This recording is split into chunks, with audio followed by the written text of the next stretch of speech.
Hello friends, આજે આપણે ધોરણ 6 વિષય ગણિત ગાળા સાધ્યો પોથીમાં ચેપ્ટર નંબર 10 માપનનું સોલ્યુશન જોઈશું।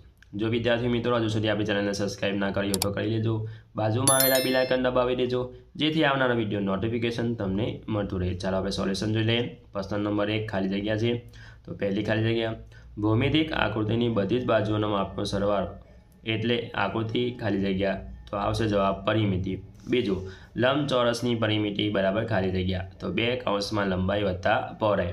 तीजू चौरसनी परिमिति बराबर खाली जग्या, तो 4 गुणिया बाजुनी लंबाई। चौथुं जे बहुकोणनी बधी ज बाजुओना माप सरखा होय ते बहुकोणने खाली जग्या बहुकोण कहेवाय छे, तो जवाब आवशे नियमित बहुकोण कहेवाय छे। पांचमું समबाजु त्रिकोणनी परिमिति बराबर खाली जग्या, तो 3 गुणिया बाजुनी लंबाई। छठ्ठું समबाजु चतुष्कोणनी परिमिति बराबर खाली जग्या, तो 4 गुणिया बाजुनी लंबाई। सातमुं नियमित पंचकोणनी परिमिति बराबर खाली जग्या, 5 गुणिया बाजुनी लंबाई। आठमुं नियमित षटकोणनी परिमिति बराबर खाली जग्या, तो 6 गुणिया बाजुनी लंबाई। नवमुं नियमित अष्टकोणनी परिमिति बराबर खाली जग्या, तो 8 गुणिया बाजुनी लंबाई। दसमुं बंध आकृति सपाटीओनो केटलो भाग रोके ते मापे खाली जग्या कहेवाय छे, तो क्षेत्रफळ कहेवाय छे। 11 चौरसનું क्षेत्रफळ बराबर खाली जग्या, तो लंबाई गुणिया लंबाई। 12 लंबचौरसનું क्षेत्रफळ बराबर खाली जग्या, लंबाई गुणिया पહોળાઈ। प्रश्न नंबर 2 खाली जग्या છે વિકલ્પવાળી, तो पहली खाली जग्या જોઈ લઈએ। एक चौरसनी बाजुनी लंबाई 6 सेंटीमीटर, तो परिमिति बराबर खाली जग्या सेंटीमीटर, तो जवाब आवशे 24 सेंटीमीटर।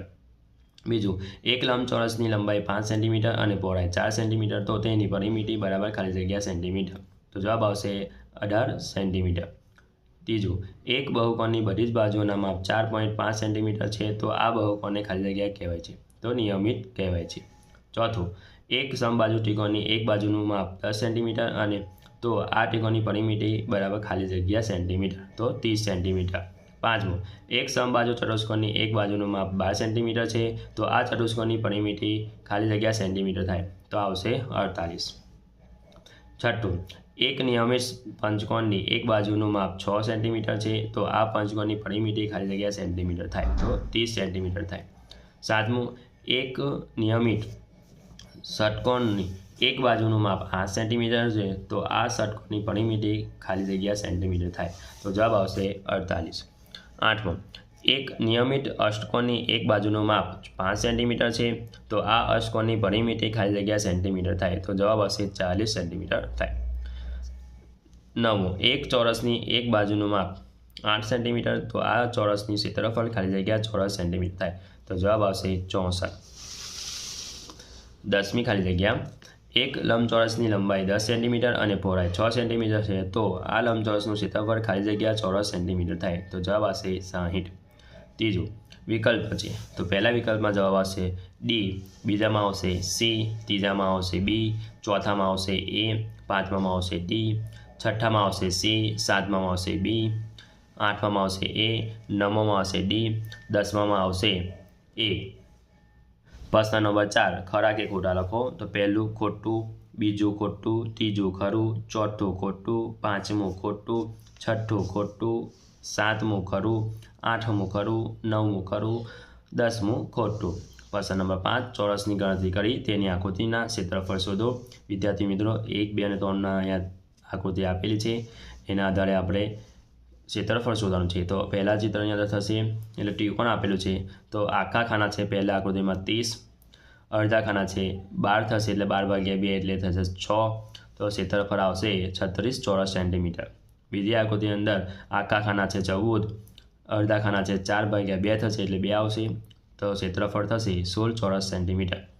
तीजी आकृति अंदर आखा खाना 7, अर्धा है 2 भाग्या 8, अर्धाथी वधारे है 6 अने एटले 5 गणीशुं अने अर्धाथी ओछा है एटले चौरस एटले 4 बराबर 1 गणीशुं, एटले कि आवशे क्षेत्रफळ चौरस सेंटीमीटर। हवे प्रश्न नंबर 6 एक टेबलनी उपरनी सपाटीनुं माप 3 मीटर 25 सेंटीमीटर और 2 मीटर 50 सेंटीमीटर है, तो आ टेबलनी सपाटीनी परिमिति केटली थाय? तो विद्यार्थी मित्रों परिमिति एटले लंबाई वत्ता पહોળાઈ वत्ता लंबाई वत्ता पહોળાઈ, बराबर बधी ज बाजुओनो सरवाळो, एटले कि आपणे 3.25 वत्ता 2.50 वत्ता 3.25 वत्ता 2.50, તો આવશે 11.50 મીટર. તો ટેબલની પરિમિતિ 11 મીટર અને 50 સેન્ટીમીટર થાય. 7મું જોઈ લઈએ કે જમીનની એક ચોરસ પ્લોટની લંબાઈ 20 મીટર 50 સેન્ટીમીટર છે. આ પ્લોટને ચારે બાજુ ફરતી વાર કરવાનો ખર્ચ 1 મીટરના ₹8 પ્રમાણે કેટલો થાય? તો ચોરસ છે તો ચોરસનો પરિમિતિનું સૂત્ર થશે 4 ગુણ્યા લંબાઈ, તો 4 ગુણ્યા 20.50 એટલે કે 82 મીટર થાય. તો 1 મીટરે ₹8, તો 82 મીટરે કેટલા?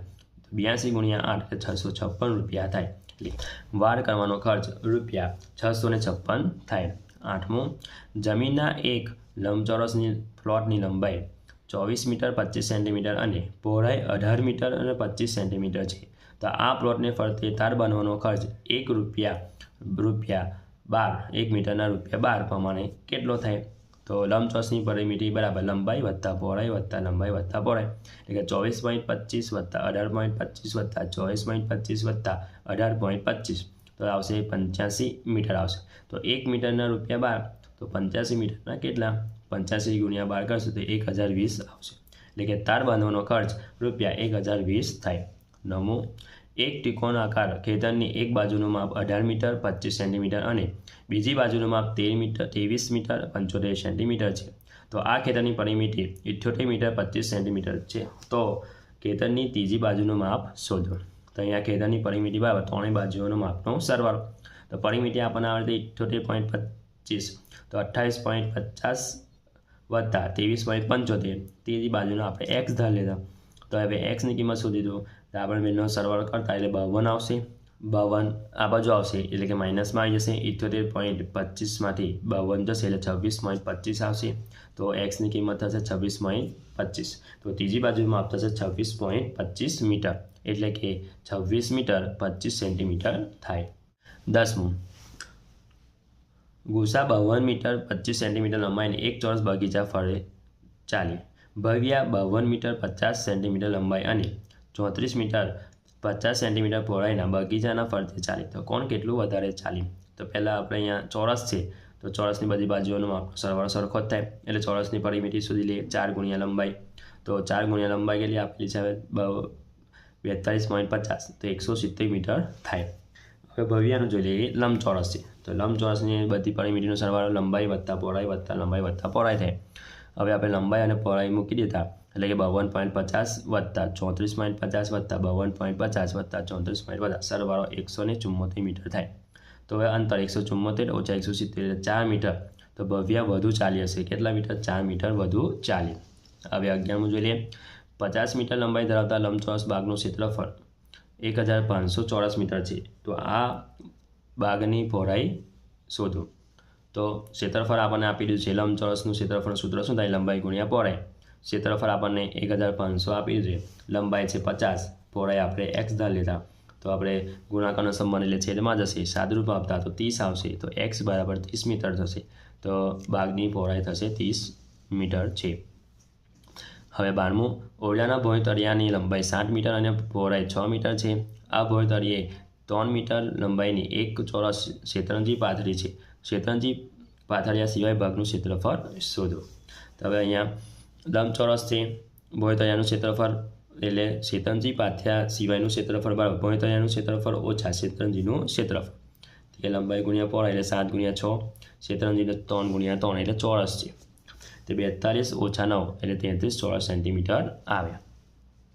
હવે 13મું જોઈ લઈએ.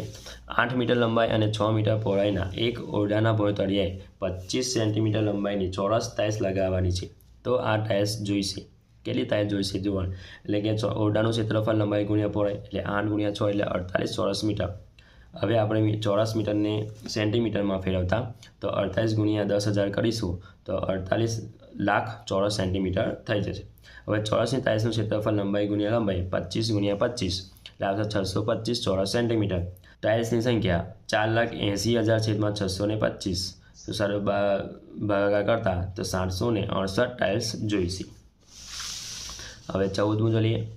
12 મીટર લંબાઈના એક ચોરસ ભોંયતળિયા 15 સેન્ટીમીટર ગુણ્યા 10 સેન્ટીમીટર લંબાઈની ટાઇલ્સ જડવી છે. તો કેટલી ટાઇલ્સ જોઈશે? તો અહીંયા ચોરસ ભોંયતળિયું છે. તો ચોરસ ભોંયતળિયાનું ક્ષેત્રફળ સુધી નાખીએ લંબાઈ ગુણ્યા લંબાઈ એટલે 12 × 12 144 ચોરસ મીટર. એને આપણે સેન્ટીમીટરમાં ફેરવતા તો 14,40,000 ચોરસ સેન્ટીમીટર થશે. લંબચોરસ ટાઇલ્સનું ક્ષેત્રફળ લંબાઈ ગુણ્યા પહોળાઈ એટલે કે 15 × 10 એટલે 150 ચોરસ સેન્ટીમીટર. ટાઇલ્સની સંખ્યા 14,40,000/150 તો 9,600 ટાઇલ્સ જોઈશે. 15મું, એક ખેતર નિયમિત પંચકોણ આકારનું છે. આ ખેતરની એક બાજુની લંબાઈ 45 મીટર છે. આ ખેતરને વાડ કરવાની છે તો કુલ વાડની લંબાઈ કેટલી થાય? તો પંચકોણ છે તો નિયમિત પંચકોણની બધી બાજુઓ સરખી હોય તો સૂત્ર થશે 5 × લંબાઈ. તો 5 × 45 એટલે 225 મીટર થશે. આ ખેતરને વાડ કરવી હોય તો કુલ 225 મીટર વાડ જોઈએ. હવે 16મું, મહેશ લંબચોરસ ભાગને ફરતે એક આંટો દોરે છે જેની લંબાઈ 40 મીટર અને પહોળાઈ 30 સેન્ટીમીટર છે. હવે ઉમેશ ચોરસ ભાગને ફરતે એક આંટો દોરે છે જેની લંબાઈ છે 40 મીટર છે. તો બંનેમાંથી કોણ વધુ દોડ્યા એ કેટલું? મહેશનું જોઈ લઈએ.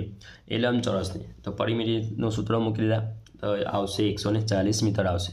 હવે ઉમેશનું એ ચોરસ છે, ચોરસની પરિમિતિનું સૂત્ર 4 × લંબાઈ, એની લંબાઈ છે 40 એટલે 160 મીટર થશે. તો અંતર થશે 160 - 140 એટલે 20 મીટર વધુ થશે. એટલે કે ઉમેશ વધુ દોડ્યો તેને 20 મીટર અંતર વધુ દોડ્યું હશે. હવે 17મું જોઈ લઈએ કે 60 મીટર લંબાઈ ધરાવતા લંબચોરસનું ક્ષેત્રફળ 3000 ચોરસ મીટર છે. તો આ લંબચોરસની પહોળાઈ કેટલી હોય? તો લંબચોરસની જે ક્ષેત્રફળ આપણે લંબચોરસનું ક્ષેત્રફળ બરાબર લંબાઈ ગુણ્યા પહોળાઈ તો 3000 બરાબર લંબાઈ 60, પહોળાઈ આપણે x લીધા, ગુણાકારનો સંબંધ 60 નીચે થશે, સાદુરૂપ આપતા તો x બરાબર થશે 50 મીટર. તો પહોળાઈ થશે 50 મીટર. હવે પ્રવૃત્તિઓ જોઈ લઈએ. નીચેની આકૃતિની પરિમિતિ શોધો. તો પહેલી આકૃતિની પરિમિતિ થશે 36 સેન્ટીમીટર. હવે નીચેની આકૃતિમાં છાયાકીય કરેલા ભાગનું ક્ષેત્રફળ શોધો. તો આકૃતિના રોકેલા ખાનાની સંખ્યા છે, પૂરા ખાના છે 46 તો એનું ક્ષેત્રફળ થશે 46 ચોરસ સેન્ટીમીટર. અડધા ખાના છે 12 એનું ક્ષેત્રફળ થશે 6. અડધાથી વધારે ખાના નથી એટલે કુલ ક્ષેત્રફળ થશે અહીંયા 52 ચોરસ સેન્ટીમીટર થશે. જો વિદ્યાર્થી મિત્રો આ મારો વિડીયો ગમ્યો હોય તો લાઈક કરજો, તમારા ફ્રેન્ડ સાથે અચૂકથી શેર કરજો. હજુ સુધી આપણી ચેનલને સબસ્ક્રાઈબ ના કરી હોય તો કરી લેજો. બાજુમાં આવેલા બેલ આઇકન દબાવી દેજો જેથી આવનારા વિડીયો નોટિફિકેશન તમને મળતું રહે. Thank you.